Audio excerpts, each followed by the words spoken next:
Sugar ਕਿਸ ਤਰੀਕੇ ਨਾਲ ਇਫੈਕਟ ਕਰਦੀ ਹੈ, ਸ਼ੂਗਰ ਨੂੰ ਵਧਣ ਤੋਂ ਕਿਵੇਂ ਰੋਕਿਆ ਜਾ ਸਕਦਾ ਹੈ, ਜਿਹੜੇ ਲੋਕ ਸ਼ੂਗਰ ਦੇ ਪੇਸ਼ੈਂਟ ਨੇ ਉਹ ਆਪਣੀ ਸ਼ੂਗਰ ਨੂੰ ਕਿਵੇਂ ਕੰਟਰੋਲ ਦੇ ਵਿੱਚ ਰੱਖ ਸਕਦੇ ਨੇ ਘਰ ਦੇ ਵਿੱਚ ਰਹਿੰਦੇ ਹੀ। ਦੇਖੋ ਫਰੂਕੀ ਸਾਹਿਬ, ਸਭ ਤੋਂ ਪਹਿਲਾਂ ਤਾਂ ਗੱਲ ਹੈ ਵੀ ਜਿਹਨੂੰ ਸ਼ੂਗਰ ਹੋ ਗਈ ਹੈ ਤੇ ਖਾਸ ਕਰਕੇ ਜਿਹਨੂੰ ਸ਼ੂਗਰ ਹੁੰਦੀ ਹੈ, ਇੱਕ ਗੱਲ ਨੂੰ ਸਮਝ ਲੈਣਾ ਚਾਹੀਦਾ ਵੀ ਸ਼ੂਗਰ ਨਾਲ ਸੈਕਸ ਦੇ ਉੱਤੇ ਬਹੁਤ ਇਫੈਕਟ ਪੈਣਾ ਹੀ ਪੈਣਾ।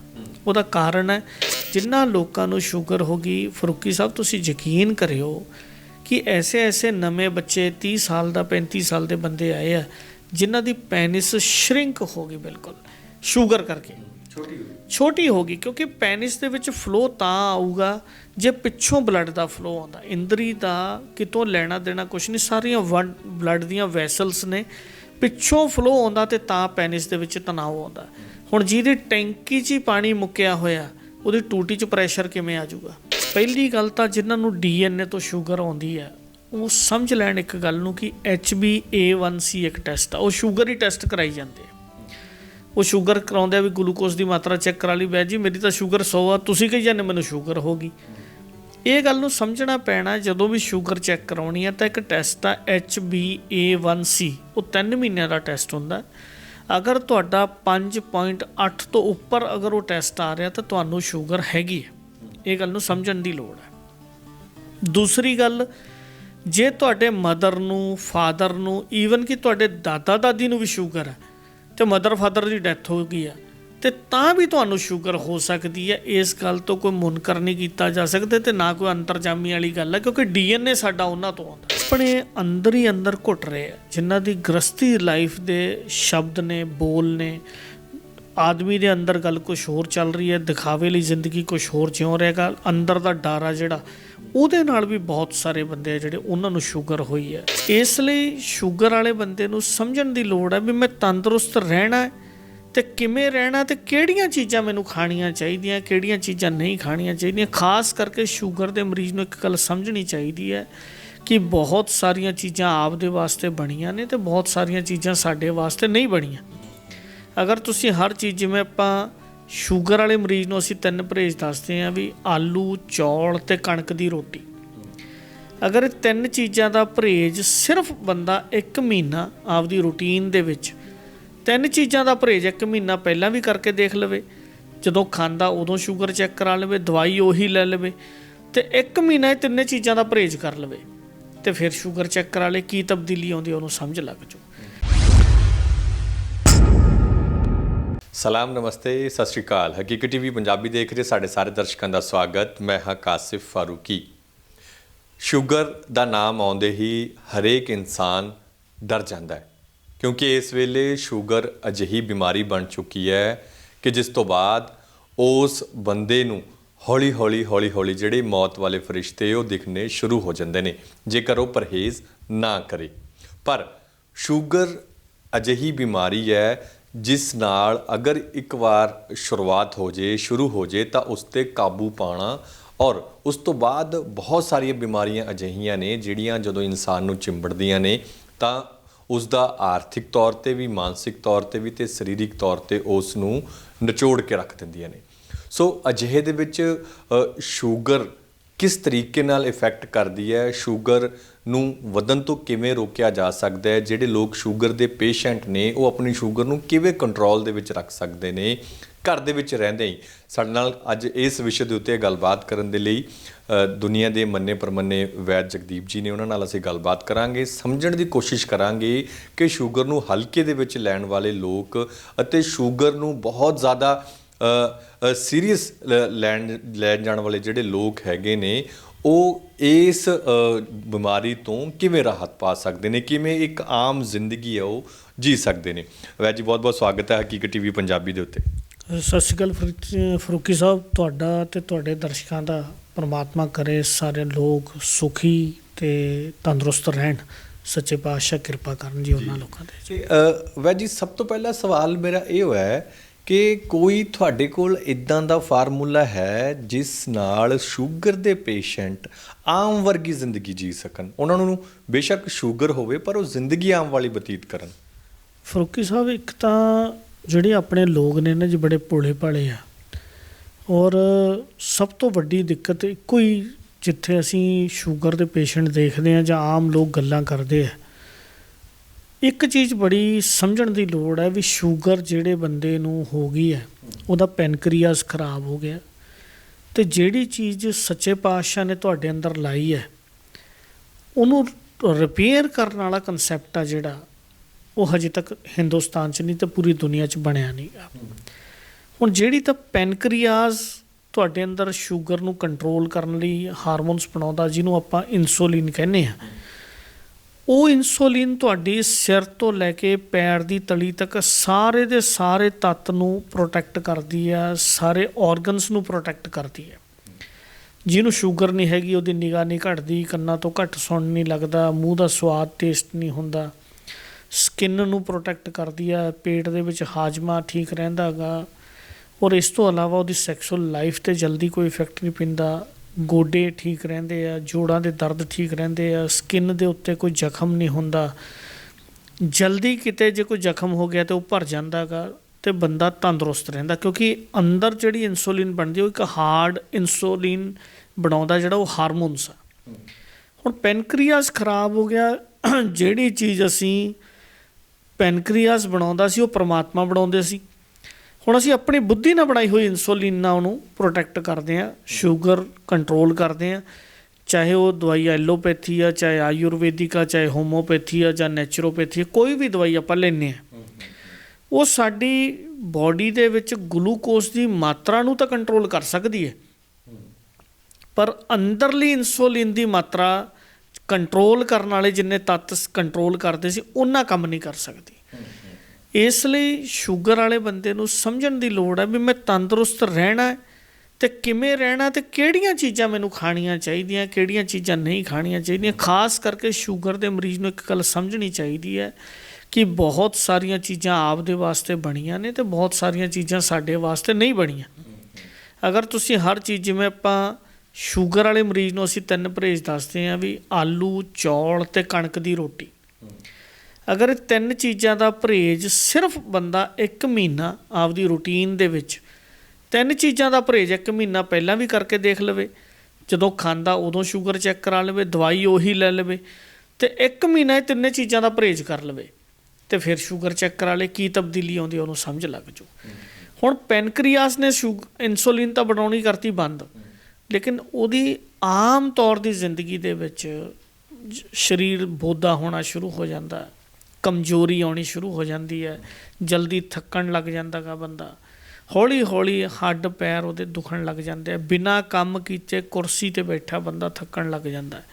ਇੱਕ ਮੈਂ ਗੱਲ ਲੋਕਾਂ ਨੂੰ ਦੱਸਣੀ ਚਾਹੁੰਦਾ, ਜੋ ਮੈਂ ਹੁਣ ਪਿਛਲੇ 3-4 ਮਹੀਨਿਆਂ 'ਚ ਜਿਹੜੇ ਸ਼ੂਗਰ ਦੇ ਮਰੀਜ਼ ਜਿੰਨੇ ਅਸੀਂ ਦੇਖੇ ਆ, ਲੋਕਾਂ ਨੂੰ ਸ਼ੂਗਰ ਦੀਆਂ ਨਿਸ਼ਾਨੀਆਂ ਨਹੀਂ ਪਤਾ ਲੱਗਦੀਆਂ ਕਿ ਮੈਨੂੰ ਸ਼ੂਗਰ ਹੋ ਗਈ।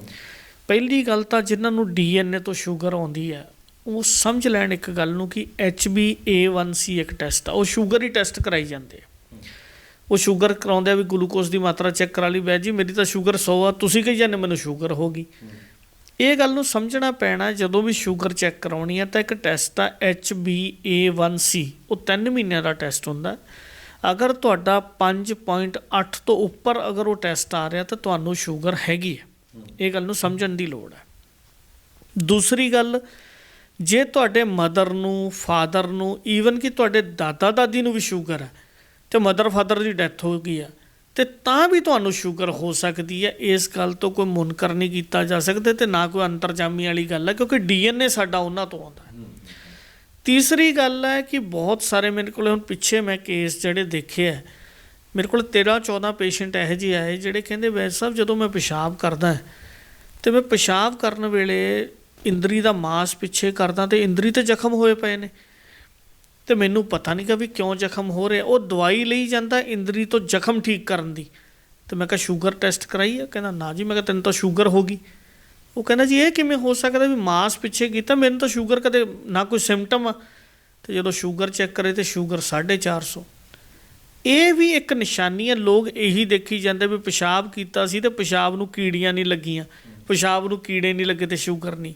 ਜੇਕਰ ਪੈਨਿਸ ਦੇ ਵਿੱਚ ਇੰਦਰੀ ਦਾ ਮਾਸ ਫਟ ਰਿਹਾ ਗਾ ਤਾਂ ਇਹ ਵੀ ਇੱਕ ਸ਼ੂਗਰ ਦੀ ਨਿਸ਼ਾਨੀ ਹੈ। ਇਹ ਲੇਟੈਸਟ ਜਿਹੜੀਆਂ ਅਸੀਂ ਹੁਣ ਕਾਫੀ ਪੇਸ਼ੈਂਟ, ਕਿਉਂਕਿ ਰੋਜ਼ ਦਾ ਅਸੀਂ ਔਸਤਨ ਸਾਰੇ ਕਲੀਨਿਕਾਂ ਦੇ ਵਿੱਚ 700-800 ਪੇਸ਼ੈਂਟ ਦੇਖਦੇ ਹਾਂ, ਤੇ ਕਾਫੀ ਮਾਤਰਾ 'ਚ ਅਸੀਂ ਜਦੋਂ ਸ਼ੂਗਰ ਵਾਲੇ ਮਰੀਜ਼ ਦੇਖੇ ਵੀ ਕਿਉਂ ਪ੍ਰੋਬਲਮ ਆ ਰਹੀ ਆ, ਤਾਂ ਇਹ ਵੀ ਇੱਕ ਸਿੰਪਟਮ ਆ, ਲੋਕਾਂ ਨੂੰ ਗੌਰ ਕਰਨੀ ਚਾਹੀਦੀ ਹੈ।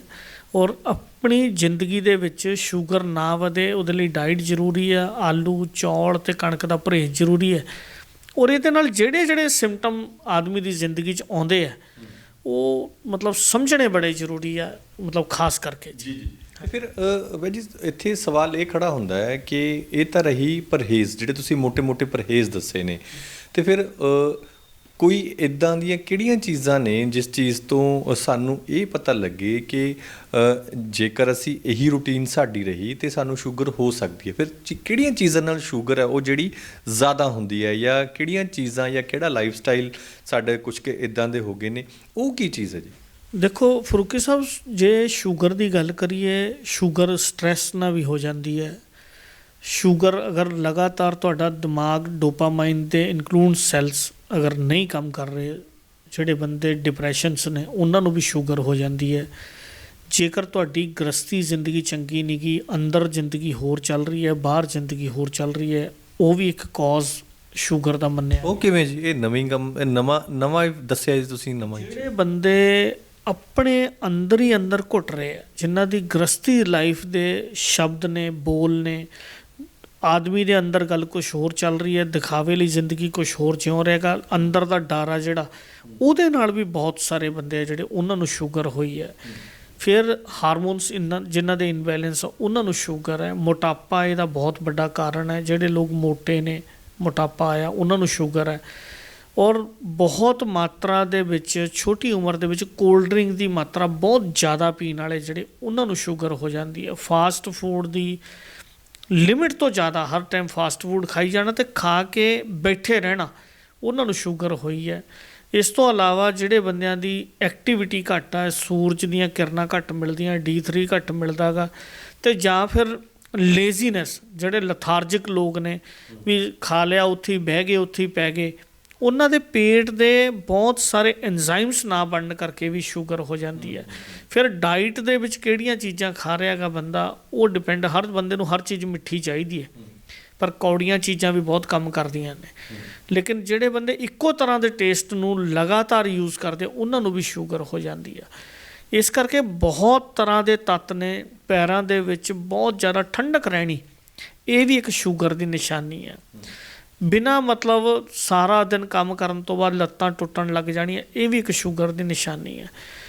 ਪੈਰਾਂ ਦੇ ਨਾਲ ਨਾਲ ਉਂਗਲੀਆਂ ਦੇ ਪੋਟੇ ਠੰਡੇ ਰਹਿਣ ਲੱਗ ਜਾਣੇ, ਇਹ ਵੀ ਇੱਕ ਸ਼ੂਗਰ ਦੀ ਨਿਸ਼ਾਨੀ ਹੈ। ਇਸ ਤੋਂ ਇਲਾਵਾ ਜਿਹੜੇ ਲੋਕ ਕਿਸੇ ਵੀ ਤਰ੍ਹਾਂ ਦਾ ਕੰਮ ਕਰਦੇ ਆ, ਖਾਸ ਕਰਕੇ ਸਲਾਬਾ, ਜਿਵੇਂ ਇੰਗਲੈਂਡ ਤੋਂ, ਅਮਰੀਕਾ ਤੋਂ, ਕੈਨੇਡਾ ਤੋਂ, ਜਿਹੜੇ ਬਾਹਰਲੀਆਂ ਕੰਟਰੀਆਂ ਦੇ ਲੋਕ ਆ, ਟਰੱਕ ਟਰਾਲੇ ਦੇ ਉੱਤੇ ਬੈਠੇ ਹੀ ਰਹਿੰਦੇ ਆ, ਸਾਰਾ ਦਿਨ ਬੈਠੇ ਹੀ ਕੋਈ ਚੀਜ਼ ਖਾਈ ਜਾਂਦੇ ਆ, ਉੱਥੇ ਹੀ ਐਕਟੀਵਿਟੀ ਘੱਟ ਨੇ, ਉਹਨਾਂ ਬੰਦਿਆਂ 'ਚ ਵੀ ਸ਼ੂਗਰ ਬਹੁਤ ਜ਼ਿਆਦਾ ਦੇਖੀ ਗਈ ਹੈ। ਫਿਰ ਜੇ ਤੁਹਾਡੀ ਬਾਡੀ ਦੇ ਵਿੱਚ ਕਿਤੇ ਨਾ ਕਿਤੇ ਲਾਲ ਕਲਰ ਦੇ ਦਾਗ ਪੈ ਰਹੇ, ਖਾਰਿਸ਼ ਹੋ ਰਹੀ ਹੈ, ਇਚਿੰਗ ਹੋ ਰਹੀ ਹੈ, ਸਪੌਟ ਬਣ ਰਹੇ ਨੇ, ਅਤੇ ਜਾਂ ਤੁਹਾਨੂੰ ਕੜਿੱਲਾਂ ਚੜ੍ਹ ਰਹੀਆਂ ਨੇ, ਉਹਨਾਂ ਲੋਕਾਂ ਨੂੰ ਵੀ ਸ਼ੂਗਰ ਦੇਖੀ ਗਈ ਹੈ। ਇਸ ਕਰਕੇ ਬਹੁਤ ਵੱਖਰੀਆਂ ਤਰੀਕੇ ਦੇ ਨਾਲ ਸ਼ੂਗਰ ਲੋਕਾਂ ਨੂੰ ਗ੍ਰਿਫਤ ਦੇ ਵਿੱਚ ਲੈ ਰਹੀ ਹੈ। ਔਰ ਇੱਕ ਸਭ ਤੋਂ ਵੱਡੀ ਗੱਲ ਹੈ ਕਿ ਜਿਹੜੇ ਅਸੀਂ ਬਨਾਵਟੀ ਖਾਣੇ ਖਾਂਦੇ ਹਾਂ, ਇੱਕ ਖਾਣਾ ਕਣਕ ਦੀ ਰੋਟੀ ਤੁਸੀਂ ਆਪ ਆਟਾ ਪਿਆ ਕੇ ਖਾਧੀ ਹੈ, ਹੁਣ ਤੁਸੀਂ ਆਟੇ ਦੇ ਵਿੱਚ ਹੀ ਇਹੋ ਜਿਹਾ ਰੋਲ ਬਣਾ ਕੇ ਖਾ ਰਹੇ ਹੋ ਜਿਹੜਾ ਪਤਾ ਹੀ ਨਹੀਂ ਕਿ ਉੱਤੇ ਰੋਟੀ ਹੈ ਅਤੇ ਅੰਦਰ 4 ਤਰ੍ਹਾਂ ਦੇ ਭੋਜਨ ਹੋਰ ਹੈ। ਉਹਦੇ 'ਚ ਕਿੰਨੀ ਕੈਲਰੀਜ਼ ਦੇ ਵਿੱਚ ਮਿੱਠਾ ਪੈ ਰਿਹਾ ਪਤਾ ਹੀ ਨਹੀਂ ਲੱਗਦਾ। ਕੋਲਡ ਡਰਿੰਕ ਇਹੋ ਜਿਹੇ ਬੰਦੇ ਮੈਂ ਦੇਖਿਆ ਵੀ ਇੱਕ ਵਾਰ ਬ੍ਰੈਡ ਬਰਗਰ ਪੀਜ਼ਾ ਇੱਕ ਖਾਣ ਅਤੇ ਨਾਲ 1 ਲੀਟਰ ਦੀ ਬੋਤਲ ਪੀ ਜਾਂਦੇ ਆ, ਅਤੇ ਉਹਨਾਂ ਲੋਕਾਂ ਦੇ ਅੰਦਰ ਕੈਲਰੀਜ਼ ਦੀ ਮਾਤਰਾ ਜਿਹੜੀ ਜਾਂਦੀ ਹੈ ਉਹ ਵੀ ਕਿਤੇ ਨਾ ਕਿਤੇ ਸ਼ੂਗਰ ਵਧਾਉਂਦੀ ਹੈ ਜੀ। ਅਤੇ ਫਿਰ ਸ਼ੂਗਰ ਜਿਹੜਾ ਸਾਨੂੰ ਹੋਵੇ ਹੀ ਨਾ, ਅਸੀਂ ਮਤਲਬ ਆਪਣੇ ਆਪ ਨੂੰ ਬਚਾ ਕੇ ਕਿਵੇਂ ਰੱਖ ਸਕਦੇ ਹਾਂ? ਇਸ ਤਰ੍ਹਾਂ ਦੀ ਅਜੋਕੀ ਲਾਈਫ ਸਟਾਈਲ ਹੈਗਾ, ਉਹਨੂੰ ਤਾਂ ਅਸੀਂ ਰੋਕ ਨਹੀਂ ਸਕਦੇ।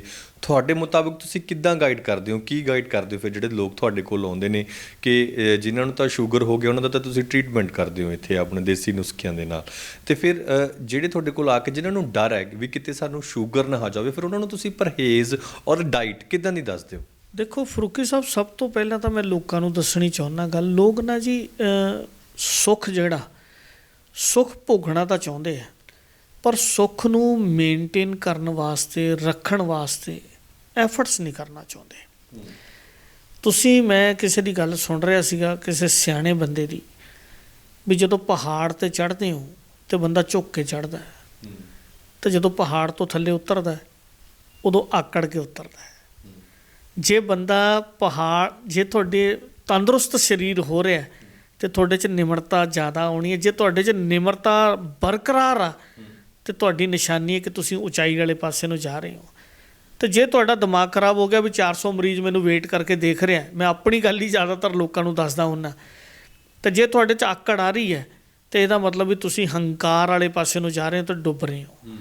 ਦੂਸਰੀ ਗੱਲ ਹੈ ਕਿ ਲੋਕ ਸਮਝਦੇ ਕਿ ਅਸੀਂ ਪੈਸੇ ਨਾਲ ਸਾਰੀਆਂ ਚੀਜ਼ਾਂ ਕਰ ਸਕਦੇ ਹਾਂ। ਪੈਸਾ ਹਰ ਚੀਜ਼ ਦੇ ਵਿੱਚ ਲਿਆ ਕੇ ਜਿਹੜੇ ਲੋਕਾਂ ਨੇ ਖੜਾ ਲਿਆ ਉਹ ਬੰਦੇ ਜ਼ਿਆਦਾ ਦੁਖੀ ਹੋਏ ਆ। ਇਹ ਮੇਰਾ ਆਪਣਾ ਨਿੱਜੀ ਵੀ ਤਜਰਬਾ ਹੈ ਅਤੇ ਮੈਂ ਲੋਕਾਂ ਨੂੰ ਦੇਖਿਆ, ਕਿਉਂਕਿ ਬਹੁਤ ਪਰਿਵਾਰਾਂ ਦੇ ਨਾਲ ਅਸੀਂ ਜੁੜੇ ਹੋਏ ਹਾਂ। ਜਦੋਂ ਤੁਸੀਂ ਸਵੇਰੇ ਉੱਠ ਕੇ ਜੇ ਸੈਰ ਕਰਨੀ ਜ਼ਰੂਰੀ ਹੈ ਤਾਂ ਤੁਸੀਂ ਉਹਨੂੰ ਪੈਸੇ ਨਾਲ ਸੈਰ ਖਰੀਦੀ ਨਹੀਂ ਜਾ ਸਕਦੀ। ਜਿਹੜੀਆਂ ਐਕਟੀਵਿਟੀਜ਼ ਤੁਸੀਂ ਸਰੀਰ ਨੂੰ ਚਲਾਉਣ ਵਾਸਤੇ ਕਰਨੀਆਂ ਨੇ, ਹੁਣ ਇੱਕ ਬੰਦਾ ਬਿਮਾਰ ਆ, ਉਹਨੂੰ ਤੁਸੀਂ ਕਹੋ ਵੀ ਅਮਰੀਕਾ ਦਾ ਵੀਜ਼ਾ ਲਵਾਤਾ, ਜਹਾਜ਼ ਚੜ੍ਹ ਕੇ ਜਾਣਾ 16 ਘੰਟਿਆਂ ਦੀ ਸੈਰ ਕਰਕੇ, ਉਹ ਕਹਿੰਦਾ ਯਾਰ ਤੂੰ ਗੋਲੀ ਮਾਰ ਕੀ ਕਰਨਾ ਪਾਸਪੋਰਟ ਤੋਂ, ਮੈਨੂੰ ਠੀਕ ਕਰੋ ਪਹਿਲਾਂ। ਇਸ ਲਈ ਸੁੱਖ ਤਾਂ ਲੈ ਸਕਦੇ ਹੋ ਜੇ ਸਰੀਰ ਤੁਹਾਡਾ ਤੰਦਰੁਸਤ ਹੈ। ਪਰਮਾਤਮਾ ਤੋਂ ਲੋਕਾਂ ਨੂੰ ਮੰਗਣਾ ਚਾਹੀਦਾ ਸੀਗਾ ਵੀ ਤੰਦਰੁਸਤੀਆਂ ਬਖਸ਼ੀ ਸੱਚੇ ਪਾਤਸ਼ਾਹ, ਚੰਗੇ ਮਾੜੇ ਟਾਈਮ ਤੋਂ ਤਾਂ ਅਸੀਂ ਲੰਘ ਜਾਂਗੇ, ਔਰ ਲੰਘੇ ਆ। ਜਿਹੜੇ ਬੰਦੇ ਅੱਜ ਤੋਂ 50 ਸਾਲ ਪਹਿਲਾਂ ਕੈਨੇਡਾ ਅਮਰੀਕਾ ਗਏ ਆ, ਡਰਾਈਵਰੀ ਕਰਦੇ ਰਹੇ ਆ, ਹਮਾਲੀ ਕਰਦੇ ਰਹੇ ਆ, ਦਿਹਾੜੀਆਂ ਕਰਦੇ ਰਹੇ ਆ, ਉਹ ਅੱਜ ਰਾਜਿਆਂ ਵਰਗੀ ਜ਼ਿੰਦਗੀ ਤਾਂ ਜਿਉਂਦੇ ਰਹੇ ਆ ਕਿਉਂਕਿ ਉਹਨਾਂ ਨੇ ਉਹੋ ਜਿਹੀਆਂ ਚੀਜ਼ਾਂ ਬੀਜੀਆਂ ਨੇ, ਹੱਥੀਂ ਮਿਹਨਤ ਕੀਤੀ ਹੈ। ਅੱਜ ਦਾ ਬੰਦਾ ਕਾਰ 'ਚ ਬੈਠੇ ਰੋਟੀ ਖਾਂਦਾ, ਕਾਰ 'ਚ ਹੀ ਉੱਥੇ ਸਾਰਾ ਕੁਝ ਸ਼ੌਂਕ ਪੂਰੇ ਕਰਦਾ ਅਤੇ ਕਾਰ 'ਚ ਹੀ ਸੌਣ ਦੀ ਸਮਰੱਥਾ ਰੱਖਦਾ। ਬੈੱਡ 'ਤੇ ਬਹਿ ਕੇ ਰੋਟੀ ਖਾ ਰਿਹਾ, ਬੈੱਡ ਦੇ ਉੱਤੇ ਬੈਠਾ ਸੌਂ ਜਾਂਦਾ ਗਾ ਅਤੇ ਸਵੇਰੇ ਉੱਠ ਕੇ ਕੰਮ 'ਤੇ ਚਲੇ ਜਾਂਦਾ। ਹੁਣ ਜਦੋਂ ਸ਼ੂਗਰ ਹੋ ਗਈ, 90% ਸਾਡੇ ਕੋਲ ਕੇਸ ਜਿਹੜੇ, ਹੁਣ ਅਸੀਂ ਪਿੱਛੇ ਡਾਟਾ ਇਕੱਠਾ ਕੀਤਾ, 32-33 ਹਜ਼ਾਰ ਪੇਸ਼ੈਂਟ ਜਿਹੜਾ ਅਸੀਂ 3 ਮਹੀਨਿਆਂ 'ਚ ਇਕੱਲੇ ਸ਼ੂਗਰ ਦਾ ਜਿਹੜਾ ਸਾਡੇ ਕੋਲ ਆਇਆ, ਉਹਨਾਂ ਦੀ ਗ੍ਰਸਤੀ ਲਾਈਫ 'ਤੇ ਐਡਾ ਕੁ ਭੈੜਾ ਇਫੈਕਟ ਹੋਇਆ ਕਿ ਉਹਨਾਂ ਨੂੰ ਹੁਣ ਉਹ ਕਹਿੰਦੇ ਯਾਰ ਵੀ ਅਸੀਂ ਕਿਹੜੇ ਮਾੜਾ ਟਾਈਮ ਸੀ ਜਦੋਂ ਮੈਨੂੰ ਪਤਾ ਸੀ ਕਿ ਮੇਰੇ ਡੈਡੀ ਨੂੰ ਸ਼ੂਗਰ ਸੀਗੀ ਅਤੇ ਮੈਂ ਕਿਉਂ ਨਹੀਂ ਉਦੋਂ ਕੰਟਰੋਲ ਕੀਤੀ। ਪਰ ਹੁਣ ਕੀ ਕਰੀਏ ਜਦੋਂ ਚਿੜੀਆ ਚੁੱਗ ਗਈ ਖੇਤ ਵਾਲੀ ਗੱਲ ਆ। ਹੁਣ ਮੇਰਾ ਵੀ ਸਵਾਲ ਇਹੀ, ਜੋ ਤੁਸੀਂ ਦੱਸ ਰਹੇ ਹੋ, ਮੇਰਾ ਵੀ ਸਵਾਲ ਇਹੀ ਸੀ ਵੈਦ ਜੀ, ਕਿ ਜਿਹੜੇ ਲੋਕਾਂ ਨੂੰ ਸ਼ੂਗਰ ਹੈ ਇਸ ਵੇਲੇ, ਉਹ ਬੜੀ ਭੈੜੀ ਮਾਨਸਿਕ ਸਥਿਤੀ ਦੇ ਵਿੱਚੋਂ ਲੰਘ ਰਹੇ ਨੇ ਆਪਣੀ ਗ੍ਰਸਤੀ ਜ਼ਿੰਦਗੀ ਕਰਕੇ, ਅਤੇ ਫਿਰ ਉਹਨਾਂ ਦਾ ਕੀ ਇਲਾਜ ਹੈ? ਉਹ ਬੜੇ ਔਖੇ ਨੇ, ਬੜੇ ਦੁਖੀ ਲੋਕ ਨੇ ਜੀ। ਉਹਨਾਂ ਵਾਸਤੇ ਕੋਈ ਤੁਸੀਂ ਡਾਈਟ ਜਾਂ ਉਹਨਾਂ ਵਾਸਤੇ ਕੋਈ ਤੁਸੀਂ ਫਾਰਮੂਲਾ ਤੁਹਾਡੇ ਕੋਲ ਹੈ ਜਿਹਨੂੰ ਉਹ ਠੀਕ ਢੰਗ ਨਾਲ ਆਪਣੀ ਗ੍ਰਸਤੀ ਲਾਈਫ ਨੂੰ ਚਲਾ ਸਕਣ? ਦੇਖੋ ਫਰੂਕੀ ਸਾਹਿਬ, ਸਭ ਤੋਂ ਪਹਿਲਾਂ ਤਾਂ ਗੱਲ ਹੈ ਵੀ ਜਿਹਨੂੰ ਸ਼ੂਗਰ ਹੋ ਗਈ ਹੈ, ਅਤੇ ਖਾਸ ਕਰਕੇ ਜਿਹਨੂੰ ਸ਼ੂਗਰ ਹੁੰਦੀ ਹੈ, ਇੱਕ ਗੱਲ ਨੂੰ ਸਮਝ ਲੈਣਾ ਚਾਹੀਦਾ ਵੀ ਸ਼ੂਗਰ ਨਾਲ ਸੈਕਸ ਦੇ ਉੱਤੇ ਬਹੁਤ ਇਫੈਕਟ ਪੈਣਾ ਹੀ ਪੈਣਾ। ਉਹਦਾ ਕਾਰਨ ਹੈ ਕਿ ਜਿਹੜੀ ਇਨਸੂਲਿਨ ਅੰਦਰ ਬਣਦੀ ਸੀ ਉਹ ਪਰਮਾਤਮਾ ਬਣਾਉਂਦਾ ਸੀਗਾ, ਅਤੇ ਜਿਹੜੀ ਇਨਸੂਲਿਨ ਅਸੀਂ ਆਪਣੀ ਬੁੱਧੀ ਨਾਲ ਬਣਾਉਂਦੇ ਹਾਂ, ਸਾਡੀ ਬੁੱਧੀ ਅਤੇ ਪਰਮਾਤਮਾ ਦਾ ਮੇਚ ਕੋਈ ਨਹੀਂ ਗਾ। ਉਹ ਵੱਡਾ ਬ੍ਰਹਿਮੰਡ ਰਚਣ ਵਾਲਾ ਦਾਤਾ ਗਾ ਅਤੇ ਸਾਡੀ ਛੋਟੀ ਬੁੱਧੀ ਹੈ। ਇਸ ਲਈ ਜਿਹੜੀ ਚੀਜ਼ ਬੰਦਾ ਬਣਾਉਂਦਾ ਗਾ ਉਹਦੇ 'ਚ ਕਮੀਆਂ ਹੀ ਕਮੀਆਂ ਨੇ, ਅਤੇ ਪਰਮਾਤਮਾ ਨੇ ਜਿਹੜੀ ਚੀਜ਼ ਬਣਾਤੀ ਉਹ ਪਰਫੈਕਟ ਹੈ। ਪਰਮਾਤਮਾ ਨੇ 7,500 ਸਾਲ ਪਹਿਲਾਂ ਬੰਦਾ ਬਣਾਇਆ, ਅਤੇ ਜਿਹੜਾ ਬੰਦਾ ਬਣਾਇਆ ਸੀਗਾ 7,500 ਸਾਲ ਤੋਂ ਅੱਜ ਤੱਕ ਉਹਦੇ ਨਾਲ ਦੇ ਬੰਦਾ ਬਣਦਾ ਆ ਰਿਹਾ। ਪਰ ਬੰਦਾ ਜਿਹੜੀ ਚੀਜ਼ ਬਣਾਉਂਦਾ, 2022 'ਚ ਆ ਗਏ ਆ, 2021 'ਚ ਜਿਨ੍ਹਾਂ ਨੇ ਗੱਡੀਆਂ ਬਣਾਈਆਂ ਨੇ ਅਤੇ ਨਵੇਂ ਵਰਜਨ ਦੇ ਤੁਹਾਨੂੰ ਮੈਸੇਜ ਆਉਣ ਲੱਗ ਗਏ ਵੀ 2022 'ਚ ਨਵੀਂ ਗੱਡੀ ਆਉਣ ਲੱਗੀ ਹੈ, ਅਤੇ ਪਿਛਲੀਆਂ ਜਿਹੜੀਆਂ ਕਮੀਆਂ ਸੀ ਉਹ ਅਸੀਂ ਇਸ ਗੱਡੀ 'ਚ ਦੂਰ ਕਰਤੀਆਂ। ਕਿਉਂਕਿ ਬੰਦੇ ਦੀਆਂ ਬਣਾਈਆਂ ਕਮੀਆਂ ਕਦੇ ਪੂਰੀਆਂ ਨਹੀਂ ਹੋ ਸਕਦੀਆਂ। ਪਰਮਾਤਮਾ ਪੂਰਾ ਗਾ, ਉਹਨੇ ਜਿਹੜੀ ਚੀਜ਼ ਬਣਾਉਣੀ ਉਹ ਪੂਰੀ ਹੈ ਜੀ। ਇਸੇ ਕਰਕੇ ਲੋਕ ਸਾਨੂੰ ਗੁਰੂ ਗ੍ਰੰਥ ਸਾਹਿਬ ਮਹਾਰਾਜ ਵੀ ਇਹ ਫਰਮਾਉਂਦੇ ਆ ਵੀ ਪੂਰਾ ਪ੍ਰਭ ਆਰਾਧਿਆ ਪੂਰਾ ਜਾਂ ਕਾ ਨਾਉ, ਨਾਨਕ ਪੂਰਾ ਪਾਇਆ ਅਤੇ ਪੂਰੇ ਕੇ ਗੁਣ ਗਾਓ। ਇਸ ਕਰਕੇ ਸਾਨੂੰ ਇਹ ਸੋਝੀ ਵੀ ਉੱਥੋਂ ਮਿਲਦੀ ਹੈ ਕਿ ਉਸ ਪੂਰੇ ਦੇ ਗੁਣ ਗਾਉਣੇ ਆ। ਲੋਕ ਪੈਸੇ ਦੇ ਨਾਲ ਸੁੱਖ ਨੂੰ ਤੋਲਦੇ ਆ। ਮੈਂ ਕਈ ਬੰਦਿਆਂ ਨੂੰ ਕਹਿੰਦਾ ਵੀ ਗੁਰਦੁਆਰੇ ਨਾ ਵੈਸੇ ਮੱਥੇ ਟੇਕਣ ਜਾਇਆ ਕਰੋ। ਮੁਸਲਮਾਨਾਂ ਨੂੰ ਮੈਂ ਕਹਿੰਦਾ ਵੀ ਵੈਸੇ ਨਮਾਜ਼ ਪੜ੍ਹ ਲਿਆ ਕਰੋ, ਮੱਥਾ ਟੇਕਣ ਚਲੇ ਜਾਇਆ ਕਰੋ, ਬਿਨਾਂ ਮਤਲਬ ਹੀ। ਸ਼ੁੱਕਰਵਾਰ ਨੂੰ ਕੋਈ ਪੜ੍ਹਨੀ ਜ਼ਰੂਰੀ ਨਹੀਂ, ਵੈਸੇ ਹੀ ਨਮਾਜ਼ ਪੜ੍ਹਨੀ 5 ਟਾਈਮ ਦੀ ਨਹੀਂ ਤਾਂ 3 ਟਾਈਮ ਦੀ, 2 ਟਾਈਮ ਦੀ, ਵੈਸੇ ਤਾਂ 5 ਨਮਾਜ਼ੀ ਹੋਣਾ ਜ਼ਰੂਰੀ ਹੈ। ਹਿੰਦੂ ਵੀਰਾਂ ਨੂੰ ਵੀ ਮੈਂ ਕਹਿੰਦਾ ਵੀ ਵੈਸੇ ਹੀ ਸ਼ਿਵ ਜੀ 'ਤੇ ਜਲ ਚੜਾਉਣ ਚਲੇ ਜਾਇਆ ਕਰੋ, ਕੋਈ ਜ਼ਰੂਰੀ ਨਹੀਂ ਸੋਮਵਾਰ ਚੜਾਉਣਾ ਹੈ। ਤੁਸੀਂ ਤਾਂ ਮੱਥੇ ਟੇਕਦੇ ਰਹੋ ਕਿਉਂਕਿ ਤੁਹਾਡੀ ਪਤਾ ਹੀ ਨਹੀਂ ਗਾ ਵੀ ਕਿੱਥੋਂ ਕਿੱਥੋਂ ਪੱਤ ਢੱਕ ਦੇਣੀ ਆ ਉਸ ਪਰਮਾਤਮਾ ਨੇ, ਅਤੇ ਉਹ ਵੱਡਾ ਦੇਣਹਾਰ ਆ। ਉਹਨੇ ਸਰੀਰ ਸਾਜਿਆ ਗਾ, ਉਹਨੇ ਬਣਾਏ ਹੋਏ ਆਪਾਂ ਉਹਦੇ ਬੱਚੇ ਹਾਂ। ਦੂਸਰੀ ਗੱਲ ਆ, ਜਿਹੜੇ ਲੋਕ ਗ੍ਰਸਤੀ ਜ਼ਿੰਦਗੀ ਤੋਂ ਦੁਖੀ ਨੇ, ਖਾਸ ਕਰਕੇ ਸ਼ੂਗਰ ਵਾਲੇ ਮਰੀਜ਼, ਸਭ ਤੋਂ ਪਹਿਲਾਂ ਤਾਂ ਸੈਰ ਕਰਨੀ ਜ਼ਰੂਰੀ ਹੈ। ਫਿਰ ਡਾਈਟ ਜਿਹੜੀ ਖਾਣੀ ਉਹ ਜ਼ਰੂਰੀ ਹੈ। ਬਹੁਤ ਸਾਰੀਆਂ ਚੀਜ਼ਾਂ, ਮੇਨ ਚੀਜ਼ਾਂ ਮੈਂ ਤੁਹਾਨੂੰ ਦੱਸਦੀਆਂ ਵੀ ਕਣਕ, ਚੌਲ ਅਤੇ ਆਲੂ। ਇਸ ਤੋਂ ਇਲਾਵਾ ਬਹੁਤ ਸਾਰੀ ਡਾਈਟ ਆ ਜਿਹੜੀ ਸਾਡੇ ਵਾਸਤੇ ਨਹੀਂ ਬਣੀ, ਜਿਹੜੀ ਸਾਨੂੰ ਨਹੀਂ ਖਾਣੀ ਚਾਹੀਦੀ। ਹੁਣ ਤੀਸਰੀ ਸਭ ਤੋਂ ਵੱਡੀ ਗੱਲ ਹੈ ਜਿਹੜੀ ਗ੍ਰਸਤੀ ਜ਼ਿੰਦਗੀ। ਜਿਨ੍ਹਾਂ ਲੋਕਾਂ ਨੂੰ ਸ਼ੂਗਰ ਹੋ ਗਈ, ਫਰੂਕੀ ਸਾਹਿਬ ਤੁਸੀਂ ਯਕੀਨ ਕਰਿਓ ਕਿ ਐਸੇ ਨਵੇਂ ਬੱਚੇ 30 ਸਾਲ ਦਾ 35 ਸਾਲ ਦੇ ਬੰਦੇ ਆਏ ਆ ਜਿਨ੍ਹਾਂ ਦੀ ਪੈਨਿਸ ਸ਼ਰਿੰਕ ਹੋ ਗਈ ਬਿਲਕੁਲ, ਸ਼ੂਗਰ ਕਰਕੇ ਛੋਟੀ ਹੋ ਗਈ। ਕਿਉਂਕਿ ਪੈਨਿਸ ਦੇ ਵਿੱਚ ਫਲੋ ਤਾਂ ਆਊਗਾ ਜੇ ਪਿੱਛੋਂ ਬਲੱਡ ਦਾ ਫਲੋ ਆਉਂਦਾ। ਇੰਦਰੀ ਦਾ ਕਿਤੋਂ ਲੈਣਾ ਦੇਣਾ ਕੁਛ ਨਹੀਂ, ਸਾਰੀਆਂ ਬਲੱਡ ਦੀਆਂ ਵੈਸਲਸ ਨੇ, ਪਿੱਛੋਂ ਫਲੋ ਆਉਂਦਾ ਅਤੇ ਤਾਂ ਪੈਨਿਸ ਦੇ ਵਿੱਚ ਤਣਾਅ ਆਉਂਦਾ। ਹੁਣ ਜਿਹਦੀ ਟੈਂਕੀ 'ਚ ਹੀ ਪਾਣੀ ਮੁੱਕਿਆ ਹੋਇਆ, ਉਹਦੀ ਟੂਟੀ 'ਚ ਪ੍ਰੈਸ਼ਰ ਕਿਵੇਂ ਆ ਜਾਊਗਾ? ਜੇ ਟੈਂਕੀ 'ਚ ਪ੍ਰੈਸ਼ਰ ਹੋਣਾ ਤਾਂ ਟੂਟੀ 'ਚ ਪ੍ਰੈਸ਼ਰ ਹੋਣਾ। ਹੁਣ ਸਾਡੀ ਟੈਂਕੀ ਨਹੀਂ ਭਰਦੀ ਤਾਂ ਟੈਂਕੀ ਭਰਨੀ ਕਾਹਦੇ ਨਾਲ ਆ? ਉਹ ਸਾਰੀਆਂ ਚੀਜ਼ਾਂ ਦੀ ਅਸੀਂ ਲੋਕਾਂ ਨੂੰ ਗਾਈਡ ਕਰਦੇ ਹਾਂ ਤਾਂ ਕਿ ਲੋਕਾਂ ਦੀ ਗ੍ਰਸਤੀ ਜ਼ਿੰਦਗੀ ਬਚੇ। 70 ਸਾਲ ਦੇ ਬਜ਼ੁਰਗ ਨੂੰ ਵੀ ਅੱਜ ਸੈਕਸ ਦੀ ਲੋੜ ਹੈ ਅਤੇ 25 ਸਾਲ ਦੇ ਨਿਆਣੇ ਨੂੰ ਵੀ ਲੋੜ ਹੈ। ਜਿਹੜੇ ਲੋਕ ਗ੍ਰਸਤੀ ਜ਼ਿੰਦਗੀ ਖਾਸ ਕਰਕੇ ਸੈਕਸ ਦੀ ਜਿਨ੍ਹਾਂ ਦੀ ਖਰਾਬ ਹੋ ਰਹੀ ਹੈ, ਉਹਨਾਂ ਵਾਸਤੇ ਅਸੀਂ 2-3 ਪ੍ਰੋਡਕਟ ਬਣਾਉਂਦੇ ਹਾਂ। ਉਹ ਪ੍ਰੋਡਕਟ ਸ਼ੂਗਰ ਕਦੇ ਨਹੀਂ ਠੀਕ ਹੋ ਸਕਦੀ, ਪੈਨਕ੍ਰੀਆਸ ਕਦੇ ਠੀਕ ਨਹੀਂ ਹੋ ਸਕਦਾ। ਸ਼ੂਗਰ ਕੰਟਰੋਲ ਕੀਤੀ ਜਾ ਸਕਦੀ ਹੈ ਔਰ ਕੰਟਰੋਲ ਹਜ਼ਾਰਾਂ ਬੰਦਿਆਂ ਦੀ ਕੀਤੀ ਹੈ। ਹਜ਼ਾਰਾਂ ਬੰਦਿਆਂ ਦੀ ਅਸੀਂ ਇਨਸੂਲਿਨ ਬੰਦ ਕਰਤੀ ਹੈ। ਜਿਨ੍ਹਾਂ ਨੂੰ ਪਹਿਲਾਂ ਇਨਸੂਲਿਨ ਕੋਈ 3 ਟਾਈਮ ਲੈਂਦਾ ਸੀ, ਫਿਰ 2 ਟਾਈਮ, ਫਿਰ 1 ਟਾਈਮ, ਫਿਰ ਹੌਲੀ ਹੌਲੀ ਐਲੋਪੈਥੀ ਦੀਆਂ ਦਵਾਈਆਂ ਬੰਦ ਹੋ ਗਈਆਂ, ਦੂਜੀਆਂ ਦਵਾਈਆਂ ਬੰਦ ਹੋ ਗਈਆਂ। ਪਰ ਦਵਾਈ ਉਹਨਾਂ ਨੂੰ ਰੈਗੂਲਰ ਖਾਣੀ ਪੈਣੀ ਹੈ। ਬਹੁਤ ਸਾਰੇ ਬੰਦਿਆਂ ਨੂੰ ਅਸੀਂ ਲਿਖ ਕੇ ਵੀ ਦੇ ਦਿੰਦੇ ਹਾਂ ਕਿ ਆਹ ਫਾਰਮੂਲੇਸ਼ਨ ਤੁਸੀਂ ਬਣਾਓ ਅਤੇ ਇਹਨੂੰ ਤੁਸੀਂ ਰੈਗੂਲਰ ਖਾਂਦੇ ਰਹੋ ਤਾਂ ਕਿ ਤੁਹਾਡੀ ਸ਼ੂਗਰ ਕੰਟਰੋਲ ਰਹੇ। ਪਰ ਜਿਨ੍ਹਾਂ ਦੀ ਗ੍ਰਸਤੀ ਜ਼ਿੰਦਗੀ 'ਤੇ ਇਫੈਕਟ ਹੈ, ਕਿਉਂਕਿ ਜਦੋਂ ਸ਼ੂਗਰ ਹੋ ਗਈ, ਹੁਣ ਗ੍ਰਸਤ ਕਰਨ ਵੇਲੇ ਜੇ ਉਹ ਤੋਂ ਸਹੀ ਗ੍ਰਸਤ ਨਹੀਂ ਹੋਇਆ ਤਾਂ ਸਮਝਣ ਦੀ ਇਹ ਲੋੜ ਹੈ ਕਿ ਗ੍ਰਸਤ ਦੇ ਵਿੱਚ ਬਹੁਤ ਸਾਰੀਆਂ ਗੱਲਾਂ ਸੈਂਸਿਟਿਵ ਇਸ਼ੂ ਨੇ। ਜੇ ਕਈ ਬੰਦਿਆਂ ਦੀ, ਮੈਂ ਇੱਕ ਸ਼ੂਗਰ ਦੇ ਪੇਸ਼ੈਂਟ ਦੀ ਜੇ ਇੱਥੇ ਗੱਲ ਦੱਸਾਂ, ਪੇਸ਼ੈਂਟ ਮੇਰੇ ਨਾਲ ਗੱਲ ਕਰਦੇ ਕਰਦੇ ਨਾ ਰੋਣ ਲੱਗ ਗਿਆ। ਮੈਂ ਕਿਹਾ ਵੀ ਕੀ ਗੱਲ ਹੋ ਗਈ? ਉਹ ਕਹਿੰਦਾ ਵੈਸਾ ਵੀ ਮੈਨੂੰ ਸ਼ੂਗਰ ਤਾਂ ਚਲੋ ਜਿਹੜੀ ਹੋ ਗਈ, ਪਰ ਮੈਨੂੰ ਨਾ ਵਾਈਫ ਨੇ 2-3 ਗੱਲਾਂ ਹੀ ਇਸ ਤਰ੍ਹਾਂ ਦੀਆਂ ਕਹਿਤੀਆਂ ਜਿਹੜੀਆਂ ਮੈਂ ਦੁਬਾਰਾ ਆਪਣੇ ਕੰਮ 'ਤੇ, ਸੋਫਟਵੇਅਰ ਇੰਜੀਨੀਅਰ ਬੰਦਾ ਸੀਗਾ, ਜਿਹੜਾ ਮੇਰੇ ਸਾਰਾ ਦਿਨ ਮੇਰੇ ਦਿਮਾਗ 'ਚ ਗੱਲ ਚੱਲਦੀ ਰਹੀ ਵੀ ਯਾਰ ਰਿਸ਼ਤਾ ਹੀ ਇਕੱਲਾ ਗ੍ਰਸਤ 'ਤੇ ਆ ਕੇ ਖ਼ਤਮ ਹੋ ਗਿਆ। ਹਫ਼ਤੇ 10 ਦਿਨ ਬਾਅਦ ਮੈਂ ਸੈਕਸ ਕਰਦਾ ਸੀਗਾ, ਉਹ ਮੇਰੇ ਤੋਂ ਹੋ ਨਹੀਂ ਪਾ ਰਿਹਾ। ਪਰ ਕੀ ਮੈਂ ਇੰਨਾ ਕਮਜ਼ੋਰ ਹੋ ਗਿਆ ਗਾ ਵੀ ਮੈਨੂੰ ਇੰਟਰਕੋਰਸ ਤੋਂ ਬਾਅਦ ਸਾਡੇ ਘਰ 'ਚ ਕਲੇਸ਼ ਪੈ ਗਿਆ। ਵਾਈਫ ਦੇ ਬੋਲੇ ਹੋਏ ਸ਼ਬਦ ਮੇਰੇ 'ਤੇ ਸਾਰਾ ਦਿਨ ਮੇਰੇ ਦਿਮਾਗ 'ਤੇ ਰਿੜਕਦੇ ਰਹੇ ਅਤੇ ਹੁਣ ਮੈਨੂੰ ਲੱਗਦਾ ਵੀ ਮੈਂ ਉਸ ਕਾਬਿਲ ਨਹੀਂ ਬਣ ਪਾਉਂਦਾ। ਲੋਕਾਂ ਦੀਆਂ ਜ਼ਿੰਦਗੀਆਂ ਦੇ ਵਿੱਚ ਇਹ ਅਹਿਮੀਅਤ ਨਹੀਂ ਰੱਖਦਾ ਕਿ ਤੁਹਾਨੂੰ ਸ਼ੂਗਰ ਹੋ ਗਈ, ਗ੍ਰਸਤੀ ਜ਼ਿੰਦਗੀ ਠੀਕ ਹੈਗੀ ਜਾਂ ਨਹੀਂ ਹੈਗੀ, ਪਰ ਗ੍ਰਸਤੀ ਜ਼ਿੰਦਗੀ ਦੇ ਵਿੱਚ ਸਭ ਤੋਂ ਅਹਿਮੀਅਤ ਰੱਖਦਾ ਕਿ ਤੁਹਾਡੇ ਗ੍ਰਸਤ ਤੋਂ ਬਾਅਦ ਅਗਰ ਬੰਦਾ ਨਹੀਂ ਠੀਕ ਹੈਗਾ, ਦੇਣਾ ਤਾਂ ਉਹਦਾ ਸਾਥ ਚਾਹੀਦਾ। ਔਰ ਉਹ ਜਿਹੜੇ 5-4 ਮਿੰਟ ਦੇ ਸ਼ਬਦ ਜਿਨ੍ਹਾਂ ਨੇ ਬੋਲੇ ਆ, ਇਹੋ ਜਿਹੇ ਵੀ ਹਜ਼ਾਰਾਂ ਪੇਸ਼ੈਂਟ ਮੈਂ ਦੇਖੇ ਜਿਨ੍ਹਾਂ ਦੇ ਵਿੱਚ ਉਹ ਸ਼ਬਦਾਂ ਕਰਕੇ ਵੀ ਆਦਮੀ ਡੀਮੋਟੀਵੇਟ ਹੋ ਗਏ ਅਤੇ ਦੁਬਾਰਾ ਠੀਕ ਕਰਨ 'ਚ ਬਹੁਤ ਟਾਈਮ ਲੱਗਿਆ।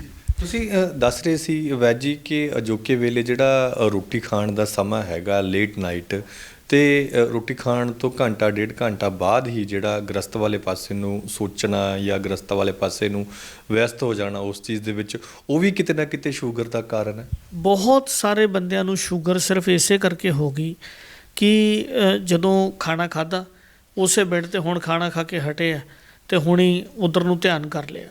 ਬਹੁਤ ਸਾਰੇ ਬੰਦਿਆਂ ਨੂੰ ਸ਼ੂਗਰ ਇਸ ਕਰਕੇ ਹੋ ਗਈ ਕਿ ਉਹਨਾਂ ਨੇ ਜਿਹੜੀ ਸਿਆਣਿਆਂ ਦੇ ਵਿੱਚੋਂ ਟਰਾਂਸਮਿਸ਼ਨ ਜਿਹੜੇ ਉਹਨਾਂ ਦੇ ਤਜਰਬੇ ਸੀਗੇ, ਐਕਸਪਰਟ ਸੀਗੇ, ਜਿਹੜੇ ਦਾਦੀ ਸਾਡੀ ਐਕਸਪਰਟ ਸੀਗੀ। ਬਜ਼ੁਰਗਾਂ ਨੇ ਨਾ ਜੀ ਜਦੋਂ ਪਿੰਡ 'ਚ ਪੈਂਦੇ ਹੁੰਦੇ ਅਤੇ ਤਾਰ ਦੇ ਡੋਲੂ ਟੰਗਿਆ ਹੋਣਾ ਦੁੱਧ ਵਾਲਾ, ਅਤੇ ਬਾਈ ਚਾਂਸ ਕਿਤੇ ਬਜ਼ੁਰਗ ਆਪਸ ਜੇ ਕਿਤੇ ਮਾਤਾ ਪਿਤਾ ਗ੍ਰਸਤ ਕੀਤਾ ਉਹਨਾਂ ਨੇ, ਤਾਂਹੀਓ ਆਪਾਂ ਇੱਥੋਂ ਆਏ 'ਚ ਕੋਈ ਮੁਨਕਰ ਹੋਣ ਵਾਲੀ ਗੱਲ ਨਹੀਂ। ਪਰ ਗ੍ਰਸਤ ਤੋਂ ਬਾਅਦ ਕਦੇ ਮੈਂ ਕਿਸੇ ਬਜ਼ੁਰਗ ਦੇ ਅੱਜ ਤੱਕ ਵੀ ਸਰਾਣੇ, ਅੱਜ ਦਾ ਬਾਪੂ ਜਿਹੜਾ 70 ਸਾਲ ਦਾ, ਉਹਦੇ ਸਰਾਣੇ ਤਾਂ ਪਾਣੀ ਰੱਖਿਆ ਦੇਖਿਆ, ਪਰ ਜਵਾਨੀ ਵੇਲੇ ਕਿਸੇ ਵੀ ਬੰਦੇ ਦੇ ਸਰਾਣੇ ਪਾਣੀ ਨਹੀਂ ਸੀ ਰੱਖਿਆ ਜਾਂਦਾ। ਫਿਰ ਦੂਜੀ ਗੱਲ ਆ, ਜਦੋਂ ਵਿਆਹ ਹੁੰਦਾ ਸੀ ਉਦੋਂ ਸੂਝਵਾਨ ਲੋਕ ਸੀ। ਸਾਡੀਆਂ ਭਰਜਾਈਆਂ ਨਵੀਂ ਆਈ ਬਹੂ ਨੂੰ ਵੀ ਸਮਝਾਉਂਦੀਆਂ ਸੀ ਅਤੇ ਮੁੰਡੇ ਨੂੰ ਭਰਾ ਸਮਝਾਉਂਦੇ ਸੀ, ਪਿਆਰ ਬੜਾ ਸੀਗਾ। ਮਾਮੇ ਚਾਚੇ ਤਾਏ ਦੋਸਤ ਮਿੱਤਰ ਸਮਝਾਉਂਦੇ ਸੀਗੇ ਵੀ ਗ੍ਰਸਤ ਕਰਨਾ ਕਿਵੇਂ ਹੈ। ਪਰ ਇਸ ਵੇਲੇ ਤਾਂ ਹਾਲਾਤ ਇਹ ਨੇ ਜੀ ਕਿ ਪਹਿਲੇ ਦਿਨੀ ਜਿਹੜਾ ਅਸੀਂ ਕਹਿ ਲਈਏ ਕਿ ਮਰਦਾਨਗੀ ਦਾ ਟੈਸਟ ਹੋਣ ਲੱਗ ਜਾਂਦਾ ਬਗੈਰ ਇੱਕ ਦੂਸਰੇ ਨੂੰ ਸਮਝਿਆ। ਉਹ ਇਸ ਕਰਕੇ ਹੋਣ ਲੱਗਿਆ ਨਾ, ਅਸੀਂ ਗਿਆਨ ਉਹਨਾਂ ਤੋਂ ਲੈਣ ਲੱਗ ਗਏ ਜਿਹੜੇ ਆਪ ਅਗਿਆਨੀ ਆ।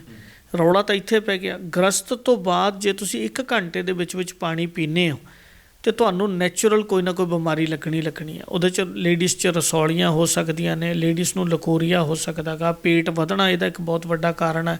ਬੰਦਿਆਂ ਦਾ 90% ਨਮਰਦ ਹੋਣਾ ਇੱਕ ਕਾਰਨ ਹੈ। ਜਦੋਂ ਤੁਸੀਂ ਸੀਮਨ ਡਿਸਚਾਰਜ ਕਰਦੇ ਹੋ, ਗ੍ਰਸਤ ਕਰਦੇ ਹੋ, ਤਾਂ ਉਦੋਂ ਤੁਹਾਡਾ BP ਲੋ ਹੋ ਜਾਂਦਾ ਔਰ ਸਾਰੇ ਔਰਗਨਸ ਤੁਹਾਡੇ ਥੱਲੇ ਚਲੇ ਜਾਂਦੇ ਆ। ਉਸ ਟਾਈਮ ਤੁਹਾਨੂੰ ਕੋਈ ਤਾਕਤਵਰ ਚੀਜ਼ ਚਾਹੀਦੀ ਹੈ ਅਤੇ ਦੁੱਧ ਉਹਦੇ ਵਿੱਚੋਂ ਸਭ ਤੋਂ ਵੱਡਾ ਤਾਕਤਵਰ ਦਾ ਤੱਤ ਮੰਨਿਆ ਜਾਂਦਾ, ਸਰੋਤ ਮੰਨਿਆ ਜਾਂਦਾ। ਹਾਂਜੀ, ਮਿੱਠੀ ਚੀਜ਼ ਤਾਂ ਲੋਕ ਖਜੂਰਾਂ ਤਾਂ ਖਾਂਦੇ ਸੀਗੇ, ਸਿਰਹਾਣੇ ਰੱਖਦੇ ਸੀਗੇ।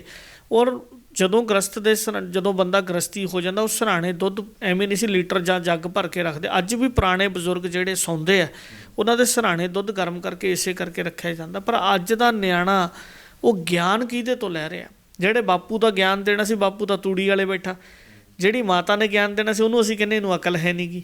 ਜਿਹੜੀਆਂ ਮਾਵਾਂ ਨੇ ਦੁੱਧ ਦੇ ਗਿਆਨ ਦੇਣਾ ਸੀ, ਅਸੀਂ ਕਹਿੰਦੇ ਮੱਝਾਂ ਤੋਂ ਸਾਨੂੰ ਸੂਗ ਆਉਂਦੀ ਹੈ। ਉਹ ਚੀਜ਼ਾਂ ਸਾਡੇ ਤੋਂ ਦੂਰ ਚਲੀਆਂ ਗਈਆਂ ਨਾ, ਜਿਹੜੀਆਂ ਉਹਨਾਂ ਨੇ ਸਾਡੇ ਤੋਂ ਮੱਝਾਂ ਗਾਈਆਂ ਦੂਰ ਨਹੀਂ ਗਈਆਂ। ਸਾਡੀ ਜ਼ਿੰਦਗੀ ਦੇ ਵਿੱਚੋਂ ਜਿਹੜੀਆਂ ਚੀਜ਼ਾਂ ਨਿਕਲੀਆਂ ਨੇ, ਉਹ ਸਾਡਾ ਸੁੱਖ ਵੀ ਅੱਜ ਖਤਮ ਹੋ ਗਿਆ। ਅਸੀਂ ਫੈਸ਼ਨ ਵਾਲੇ ਪਾਸੇ ਠੀਕ ਹੈ, ਅਮੀਰ ਹੋਣਾ ਚੰਗੀ ਗੱਲ ਹੈ, ਪਰ ਦੁੱਧ ਕਿੱਥੋਂ ਲਿਆਵਾਂਗੇ? ਅਮੀਰ ਤਾਂ ਹੋ ਗਿਆ, ਪੀਣ ਨੂੰ ਦੁੱਧ ਚਿੱਤ ਕਰਦਾ, ਅਤੇ ਮੱਝ ਮੈਂ ਰੱਖਣ ਨੂੰ ਤਿਆਰ ਨਹੀਂ ਗਾ, ਅਤੇ ਪਰ ਦੁੱਧ ਆਊਗਾ ਕਿੱਥੋਂ? ਜੇ ਮੈਂ ਚੰਗਾ ਦੁੱਧ ਪੀਣ ਨੂੰ ਚਿੱਤ ਕਰਦਾ, ਜੇ ਮੈਂ ਚੰਗਾ ਬਲਵਾਨ ਹੋਣਾ ਚਾਹੁੰਦਾ, ਤਾਂ ਫਿਰ ਬੰਦੇ ਹਾਇਰ ਕਰਨੇ ਪੈਣਗੇ, ਦੁੱਧ ਵਾਸਤੇ ਪੱਠਿਆਂ ਦੀ ਕੰਮ ਕਰਨਾ ਪੈਣਾ। ਸਾਰੇ ਤਰ੍ਹਾਂ ਦੇ ਤੱਤ ਅਗਰ ਤੁਸੀਂ ਸਰੋਤ ਚਾਹੁੰਦੇ ਹੋ, ਤਾਕਤ ਦੇ ਸਰੋਤ ਚਾਹੁੰਦੇ ਹੋ, ਤਾਂ ਫਿਰ ਉਹਦੇ ਲਈ ਐਫਰਟਸ ਕੋਈ ਨਾ ਕੋਈ ਤੁਹਾਨੂੰ ਕਰਨੇ ਚਾਹੀਦੇ ਆ। ਔਰ ਜਿਹੜੇ ਬੰਦੇ ਡਾਈਟ ਠੀਕ ਨਹੀਂ ਕਰਦੇ, ਗ੍ਰਸਤੀ ਦੀ ਡਾਈਟ ਦੇ ਵਿੱਚ ਨਹੀਂ ਜਾਂਦੇ, ਪੁਰਾਣੇ ਬਜ਼ੁਰਗਾਂ ਦਾ ਤਜਰਬਾ ਨਹੀਂ ਨਾਲ ਲੈਂਦੇ, ਉਹ ਬੰਦਿਆਂ ਦੀ ਜ਼ਿੰਦਗੀ 'ਚ ਮੈਂ ਦੇਖਿਆ ਕਿ ਨਰਕ ਵਰਗੀ ਜ਼ਿੰਦਗੀ ਜਿਉ ਰਹੇ ਆ। ਖਾਸ ਕਰਕੇ ਹਾਂ, ਜ਼ਿਆਦਾਤਰ ਉਹਨਾਂ ਲੋਕਾਂ ਨੂੰ ਸ਼ੂਗਰ ਇਫੈਕਟ ਕਰ ਗਈ ਅਤੇ ਉਹਨਾਂ ਦੀ ਗ੍ਰਸਤੀ ਜ਼ਿੰਦਗੀ ਨਰਕ ਹੈ। ਇਸ ਕਰਕੇ ਕੋਸ਼ਿਸ਼ ਕਰੀ ਆ ਵੀ ਹੁਣ ਆਪਾਂ, ਕਿਉਂਕਿ ਬਹੁਤ ਸਾਰੀਆਂ ਗੱਲਾਂ ਜਿਹੜੀਆਂ ਸੀਗੀਆਂ ਲੋਕਾਂ ਦੀਆਂ ਜਦੋਂ ਦੇਖੀਆਂ, ਅਤੇ ਤਾਈਓ ਇਹਨੂੰ ਆਪਾਂ ਡਿਸਕਸ ਕਰਨਾ ਜ਼ਰੂਰ ਸਮਝਿਆ ਕਿ ਲੋਕ ਸ਼ਾਇਦ ਸਮਝ ਪਾਉਣ। ਹਜੇ ਵੀ ਅੱਜ ਦਾ ਜਿਹੜਾ 20-25 ਸਾਲ ਦਾ ਲੜਕਾ ਨਵਾਂ ਵਿਆਹਿਆ, ਮੇਰੇ ਹਿਸਾਬ ਨਾਲ ਉਹਨੂੰ ਪਤੀ ਪਤਨੀ ਨੂੰ ਅਸੀਂ ਇੱਕ ਇਹੋ ਜਿਹਾ ਕੰਸੈਪਟ ਵੀ ਹੁਣ ਨਵਾਂ ਸ਼ੁਰੂ ਕਰ ਰਹੇ ਹਾਂ ਕਿ ਵਿਆਹ ਤੋਂ ਪਹਿਲਾਂ ਸਾਨੂੰ ਲੜਕਾ ਲੜਕੀ ਮਿਲਣ, ਜਾਂ ਇੱਕ ਅਸੀਂ ਇਸ ਤਰ੍ਹਾਂ ਦੀ ਪੂਰੀ ਫੈਮਿਲੀ ਪਲਾਨ ਕਰ ਰਹੇ ਹਾਂ ਤਾਂ ਕਿ ਤੁਹਾਡੇ ਬੇਟੇ ਦਾ ਜੇ ਵਿਆਹ, ਤਾਂ ਉਹਨੂੰ ਕਿਹੜੀਆਂ ਸਮੱਸਿਆ ਆ ਸਕਦੀਆਂ, ਤਾਂ ਉਹਦੇ 'ਚ ਕਿਹੜੇ ਸ਼ਬਦ ਆ ਜਿਹੜੇ ਬੋਲਣੇ, ਜਿਹੜੇ ਨਹੀਂ ਬੋਲਣੇ, ਉਹ ਆਪਾਂ ਨੈਕਸਟ ਇੰਟਰਵਿਊ ਦੇ ਵਿੱਚ ਪੂਰੀ ਵਿਸਥਾਰ ਦੇ ਨਾਲ ਲੋਕਾਂ ਨੂੰ ਦੱਸਾਂਗੇ। ਜਿਹੜੀਆਂ ਚੀਜ਼ਾਂ ਅਸੀਂ ਲੋਕਾਂ ਤੋਂ ਸਾਡੇ ਕੋਲ ਆਉਂਦੀਆਂ ਨੇ, ਉਹ ਤੁਹਾਡੇ ਚੈਨਲ ਦੇ ਜ਼ਰੀਏ ਅਸੀਂ ਕੋਸ਼ਿਸ਼ ਕਰਦੇ ਹਾਂ ਵੀ ਲੋਕਾਂ ਤੱਕ ਪਹੁੰਚਣ, ਕਿਉਂਕਿ ਬਹੁਤ ਸਾਰੇ ਬੱਚੇ ਇਹੋ ਜਿਹੇ ਜਿਹੜੇ ਆਪਦੇ ਪਿਓ ਨਾਲ ਗੱਲ ਨਹੀਂ ਕਰਦੇ, ਆਪਦੀ ਮਾਤਾ ਨਾਲ ਗੱਲ ਨਹੀਂ ਕਰਦੇ, ਅਤੇ 20-25 ਸਾਲ ਦੇ ਮਿੱਤਰ ਨਾਲ ਗੱਲ ਕਰੀ ਜਾਂਦਾ, ਜਿਹੜਾ ਉਹ ਵੀ ਗਾਹਾਂ ਅਣਘੜਤੀ ਆ, ਅਤੇ ਜਿਹਦੀ ਸਲਾਹ ਲਈ ਜਾਂਦੇ ਆ ਉਹਨੂੰ ਪਤਾ ਕੁਛ ਨਹੀਂ ਗਾ, ਉਹ ਫਿਰ ਨਵਾਂ ਫਾਰਮੂਲਾ ਦੱਸੀ ਜਾਂਦਾ ਗਾ। ਇਸ ਲਈ ਪੁਰਾਣੇ ਬਜ਼ੁਰਗਾਂ ਦੇ ਤਜਰਬੇ ਤੋਂ ਜਿਹੜੀ ਗੱਲ ਮਿਲਦੀ ਹੈ ਉਹ ਇਹੀ, ਔਰ ਗ੍ਰੰਥ ਇਹ ਗੱਲ ਕਹਿੰਦੇ ਆ ਕਿ ਜਿਹੜੀਆਂ ਚੀਜ਼ਾਂ ਡਾਈਟ ਅਗਰ ਤੁਸੀਂ ਗ੍ਰਸਤ ਤੋਂ ਬਾਅਦ ਸਹੀ ਨਹੀਂ ਲੈਂਦੇ, ਤਾਂ ਇਹ ਵੀ ਇੱਕ ਕਿਤੇ ਨਾ ਕਿਤੇ ਸ਼ੂਗਰ ਦਾ ਕਾਰਨ ਬਣਦਾ ਹੈ।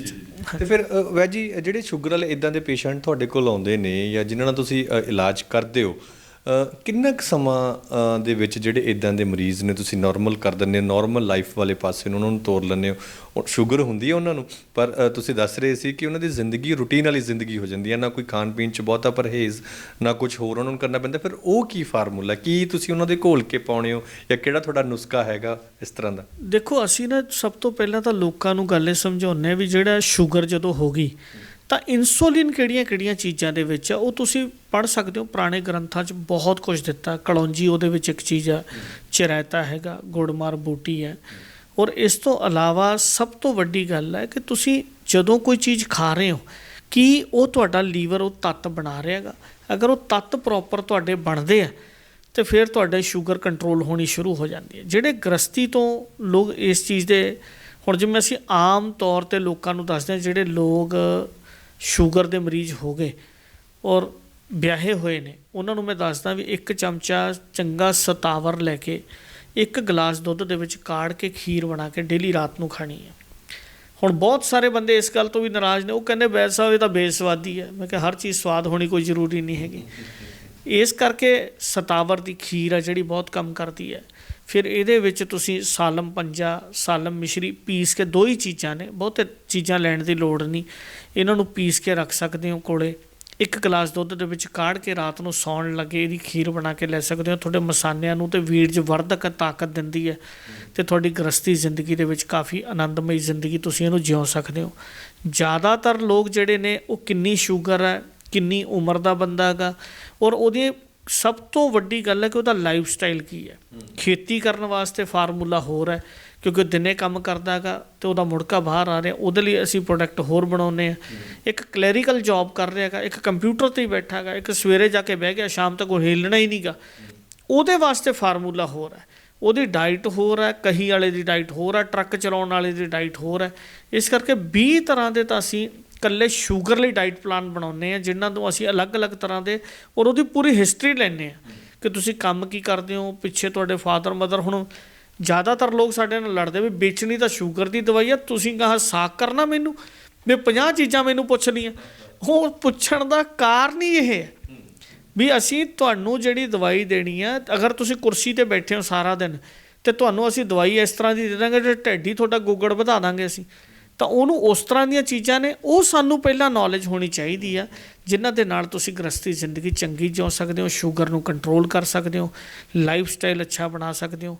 ਔਰ ਸਭ ਤੋਂ ਪਹਿਲਾਂ ਮੈਂ ਲੋਕਾਂ ਨੂੰ ਬੇਨਤੀ ਕਰਦਾ ਕਿ ਸ਼ੂਗਰ ਅਗਰ ਤੁਹਾਡੇ ਅੰਦਰ ਵੱਧ ਰਹੀ ਹੈ ਤਾਂ ਜ਼ਰੂਰ ਉੱਠ ਕੇ ਸਵੇਰੇ ਸੈਰ ਕਰੋ, ਔਰ ਜਿਹੜੇ ਫਰੂਟਸ ਤੁਸੀਂ ਖਾਣੇ ਆ ਉਹਨਾਂ ਨੂੰ ਪੂਰੇ ਆਪਣੇ ਲਾਈਨ ਦੇ ਵਿੱਚ ਡਾਈਟ ਚਾਰਟ ਫਰਿੱਜ 'ਤੇ ਲਾ ਕੇ ਰੱਖੋ, ਤਾਂ ਕਿ ਤੁਸੀਂ ਆਪਣੀ ਅੱਛੀ ਗ੍ਰਸਤੀ ਜ਼ਿੰਦਗੀ ਜਿਉ ਸਕੋ। ਜੀ ਬਹੁਤ ਬਹੁਤ ਸ਼ੁਕਰੀਆ ਜੀ ਸਾਰੀ ਗੱਲਬਾਤ ਦੇ ਲਈ। ਸੋ ਇਹ ਸਨ ਵੈਦ ਜਗਦੀਪ ਸਿੰਘ, ਜਿਨ੍ਹਾਂ ਨੇ ਬੜੇ ਹੀ ਤਰੀਕੇ ਨਾਲ ਸਮਝਾਉਣ ਦੀ ਕੋਸ਼ਿਸ਼ ਕੀਤੀ ਹੈ ਕਿ ਜਿਹੜੇ ਸ਼ੂਗਰ ਦੇ ਪੇਸ਼ੈਂਟ ਨੇ ਉਹਨਾਂ ਨੂੰ ਕਿਹੜੇ ਪਰਹੇਜ਼ ਕਰਨੇ ਚਾਹੀਦੇ ਨੇ, ਔਰ ਜਿਸ ਲਾਈਨ ਦਾ ਮਰੀਜ਼ ਹੈਗਾ ਉਸ ਦੇ ਹਿਸਾਬ ਨਾਲ ਵੈਦ ਜੀ ਦਾ ਕਹਿਣਾ ਹੈ ਕਿ ਉਹਨਾਂ ਨੂੰ ਡਾਈਟ ਪਲਾਨ ਹੈ ਜਿਹੜੇ ਇੱਥੇ ਦਿੱਤੇ ਜਾਂਦੇ ਨੇ। ਨਾਲ ਹੀ ਉਹਨਾਂ ਨੇ ਇੱਕ ਵੱਡੀ ਗੱਲ ਕਹੀ ਹੈ, ਉਹਨਾਂ ਦਾ ਕਹਿਣਾ ਹੈ ਕਿ ਜਿਸ ਵੇਲੇ ਸ਼ੂਗਰ ਹੋ ਗਈ ਤਾਂ ਉਸ ਤੋਂ ਬਾਅਦ ਸਾਡੇ ਸਰੀਰ ਦੇ ਵਿੱਚ ਜਿਹੜੇ ਸਿੰਪਟਮ ਨੇ ਉਹਨਾਂ ਨੇ ਦੱਸੇ ਨੇ, ਜੇਕਰ ਅਸੀਂ ਉਹਨਾਂ ਨੂੰ ਛੇਤੀ ਵਾਚ ਲਈਏ, ਛੇਤੀ ਜਾਂਚ ਲਈਏ ਤਾਂ ਸ਼ੂਗਰ ਤੋਂ ਜਿਹੜਾ ਆਪਣੇ ਸਰੀਰ ਦਾ ਜਿਹੜਾ ਉਹ ਬਚਾਅ ਕੀਤਾ ਜਾ ਸਕਦਾ। ਫਿਲਹਾਲ ਇਹ ਗੱਲਬਾਤ ਕਿਵੇਂ ਲੱਗੀ ਇਸ ਬਾਬਤ ਤੁਸੀਂ ਆਪਣੀ ਰਾਏ ਵੀ ਸਾਨੂੰ ਜ਼ਰੂਰ ਦਿਓ। ਫਿਰ ਵੀ ਜੇਕਰ ਡਾਕਟਰ ਸਾਹਿਬ ਨਾਲ ਕਿਸੇ ਨੇ ਗੱਲ ਕਰਨੀ ਹੈ, ਵੈਦ ਜੀ ਨਾਲ ਗੱਲ ਕਰਨੀ ਹੈ, ਤਾਂ ਇਹਨਾਂ ਦਾ ਨੰਬਰ ਹੈ ਜਿਹੜਾ ਉਹ ਸਕਰੋਲ ਦੇ ਵਿੱਚ ਚੱਲ ਰਿਹਾ ਹੈ, ਉਸ ਦੇ ਉੱਤੇ ਗੱਲ ਕਰਕੇ ਤੁਸੀਂ ਆਪਣੀ ਸਮੱਸਿਆ, ਆਪਣੀ ਦਿੱਕਤ, ਆਪਣੀ ਪਰੇਸ਼ਾਨੀ ਤੁਸੀਂ ਸਾਂਝੀ ਕਰ ਸਕਦੇ ਹੋ। ਫਿਲਹਾਲ ਮੈਨੂੰ ਇਹ ਗੱਲਬਾਤ ਇੱਥੇ ਖਤਮ ਕਰਨ ਦੀ ਦਿਓ ਆਗਿਆ। ਧੰਨਵਾਦ।